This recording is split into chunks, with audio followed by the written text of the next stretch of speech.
자, 일단은 UAM입니다. UAM ETF인데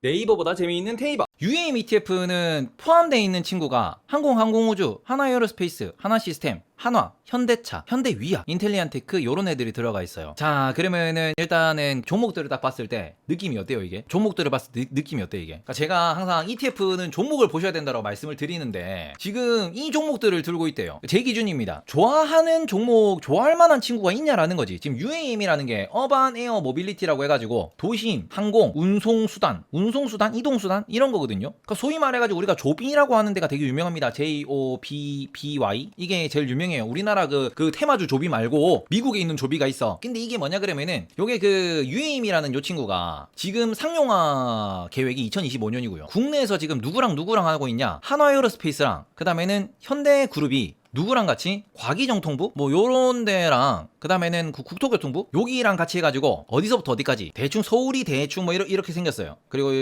한강 흐르고 한강 끄트머리에 뭐 있어? 여기 대충 뭐 이렇게 뭐 김포 이렇게 있고 뭐 인천 이렇게 있고 영종도 있잖아. 영종도에서 여의도까지 요렇게 해가지고 이거 20분 만에 오는 거 요렇게 20분 만에 가는 거 요거 하겠대. 언제? 2025년도에. 그래서 지금 UAM이라고 해가지고 실제로 이거를 하나에어로스페이스 같은 경우에는 미국에 있는 그 UAM 동체를 만드는 기업을 인수를 해가지고 거기서 지금 개발을 하고 있고요. 현대차 같은 경우는 자체적으로 저걸 지금 만들고 있는 중입니다. 근데 이거는 그 완전 자율주행이에요. 그냥 사업도 국가의 허가제로 하는 거고 이게 뭐 사업 국가 출자에 뭐 이게 관련된 이런 기업들 출자로 해가지고 돈을 버는 요런 시스템을 할 거고 조비 같은 경우에도 본인들이 이미 조비는 에어로크래프트라고 하는 그러니까 본인이 날아다니는 미국 조비 날탈 것 날탈 것이라고 하면 나오나? 네. 이게 나오네, 날탈 것. 요렇게 생긴 걸 지금 만들었어요. 실제로 날아다닐 때는 어떻게 날아다니냐? 이렇게 날아다닙니다. 그러니까 날개가 요렇게 있다가 두두두두두두 올라가서 툭툭 이렇게 가는 거야, 이게. 그러니까 요게 날개거든요. 그래서 요거를 만들었고, 지금, 국내에서는 요거 관련돼가지고,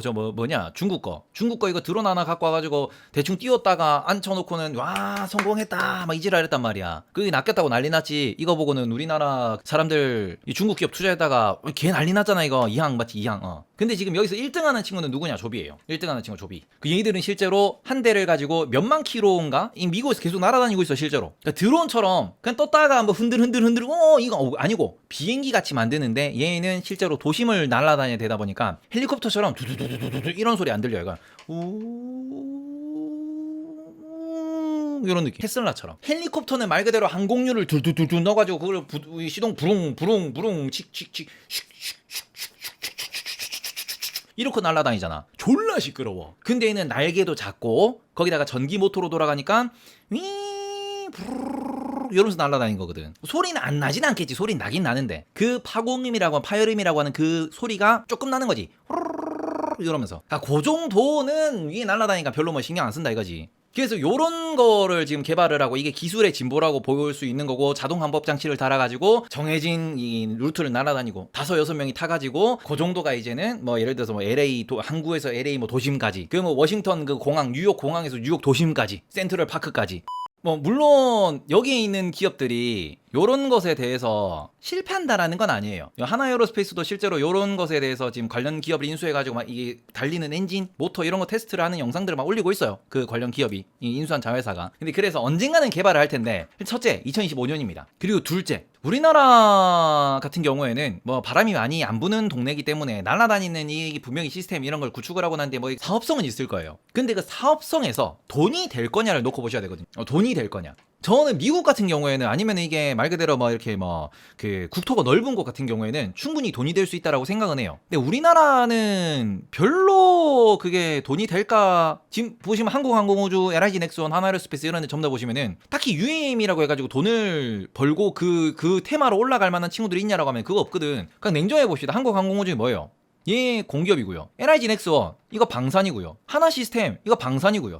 한화 지주사고요. 현대차 전기차지. UAM 테마가 아니에요. 현대위아 자율주행이죠. 그러니까 말 그대로 UAM이라고 하는 것에 대한 ETF인데 UAM이라고 볼만한 게 그나마 하나에어로스페이스 이거는 저궤도 뭐 통신 이런 거니까 인텔리안테크 저궤도 통신, 에이스테크 통신, 세트레가이 위성 그러니까 요 정도 기준이기 때문에 그러면 미국에 있는 기업들 한번 봅시다. 미국의 UAM이라고 하는 기업들 중에서 가장 대표성을 띠는 친구가 우버예요. 우버 뭡니까? 우버가 먼저 우리 UAM이라는 컨셉을 만든 친구들이거든. 얘는 지금 스타트업이고요. 자율주행이라고 하는 거. 그럼 어떻게 보면 차량 공유 서비스, 그치, 모빌리티 공유 서비스라는 것을 컨셉을 들고 나온 기업이죠. 그리고 요거 보시면은 우버도 우버인데 또 우리가 조비라고 부르는 이런 기업. 여기 보시면은 실제로 UAM을 제작하는 업체죠. 그러니까 차라리 UAM이라는 게 미래가 있다라고 하면은 우버가 됐든 조비가 됐든 요런 기업에 투자하는 게 좀 더 맞지. 왜냐면 얘들은 이것만 하니까 내가 TV가 잘 될 거라고 생각해서 삼성전자 사는 꼴이랑 똑같다고 생각을 하거든요. 국내 UAM ETF 같은 경우에는 제가 맨날 국내 뭐 콘텐츠 ETF 무슨 ETF 얘기하는데 한국 ETF 시장의 가장 큰 문제점이라고 생각을 하는 게 한국의 ETF는 약간 느낌이 무슨 느낌이냐 그러면은 이거를 큰 거 모아놓은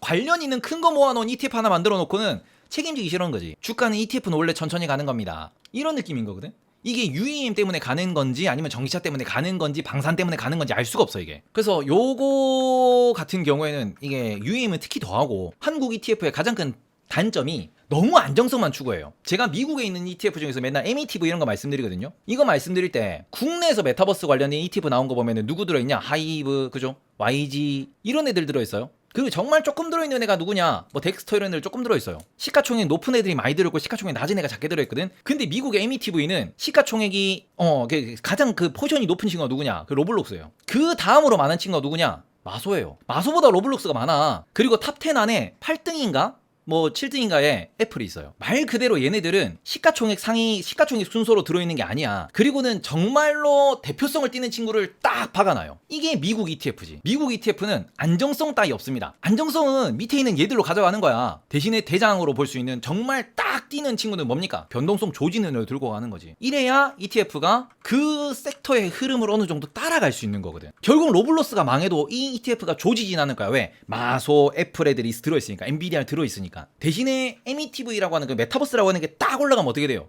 로블록스 뜨겠지, 엔비디아 뜨겠지. 그러면 쫙 어떻게 보면 로블록스 단일 그 기업의 플러스를 못 따라가긴 하겠지만 지수보다는 많이 올라갈 거거든. 한국 ETF는 얘 나스닥 QQQ랑 붙이면은 한 10개 중에 19개는 QQQ가 이겨.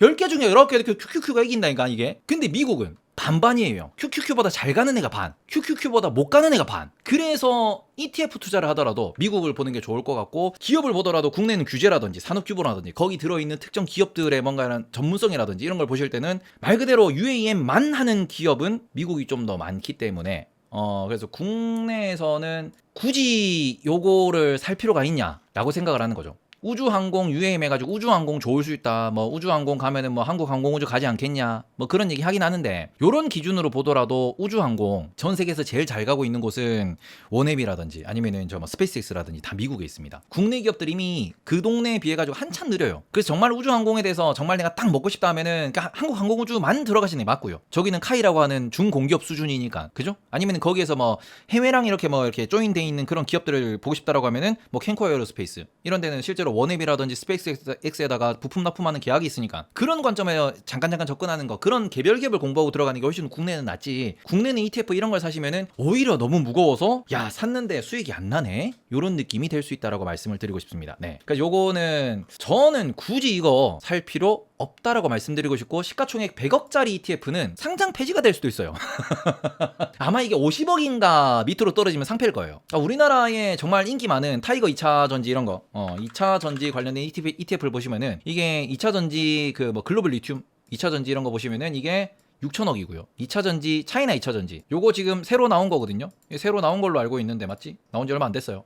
이거 700억이에요. 그 다음에 좀 오래된 거 보시면은 국내 2차 전지 기준으로 타이거 2차 전지 테마 이런 거 보시면 이거 1조 2천억이죠. 국내 ETF 중에서도 이렇게 사이즈 큰 게 있어요. 근데 100억짜리다. ETF 아닙니다, 저거. 그래서 그런 관점으로 보시면 상패된다고 종이 쪼가리가 되는 게 아니에요. 그걸 돌려줘요, 돈을 돌려주긴 하는데, 제가 알기로 아마 50억인가 뭐 하여튼 그 정도 밑으로 내려가면은 상장 폐지가 ETF도 사라집니다. 왜냐면 이게 너무 못 따라가거든. 그냥 뭐 호가를 대고 막 이런 게 있어야 되는데, 이런 데 보시면 실제로 ETF 이런 건 호가가 막 이렇게 대져 있단 말이야. 유동성 공급한다 그러잖아. 호가가 대져 있어요. 근데 문제는 이게 정말 이렇게 조그만한 종목은 이런 호가가 만들어지지가 않아요. 그리고는 오히려 인력 낭비란 소리지, 서버 낭비란 소리지. 그게 없애버리는 거예요. 그래서 그런 거를 보시면은 국내 ETF도 잘 가려가면서 선정하셨으면 좋겠다 라고 좀 말씀을 드리고, 국내에는 아직까지 ETF가 자리 안 잡혔습니다. 최근에 보니까 뭐 ETF 뭐 글로벌로 뭐 이렇게 저렇게 만들려고 하는데, 내가 당장 떠올려서 만들어서 필요한 종목들 넣고 이렇게 만들겠다라고 하는 그 정도의 내 뇌내망상에 비해서도 종목 선정이나 아니면 이게 뭐 지수 구성이라든지 종목 구성이 개똥 쓰리기가 너무 많아. 말 그대로 우리나라는 안정성을 추구하다 보니까 그런 걸 수 있어요. KLX의 정책상으로 안정성 때문에 그렇게 그러니까 종목 구성이 그거밖에 안 나오는 건 알겠는데, 그런 관점에서는 ETF 투자는 하나 많아요. 그렇게 조금 보셨으면 좋겠습니다. 네, 요렇게 해서 다시 보기를 조금 잘라 놓도록 하겠습니다. 요거는 국내 ETF 시장의 문제점.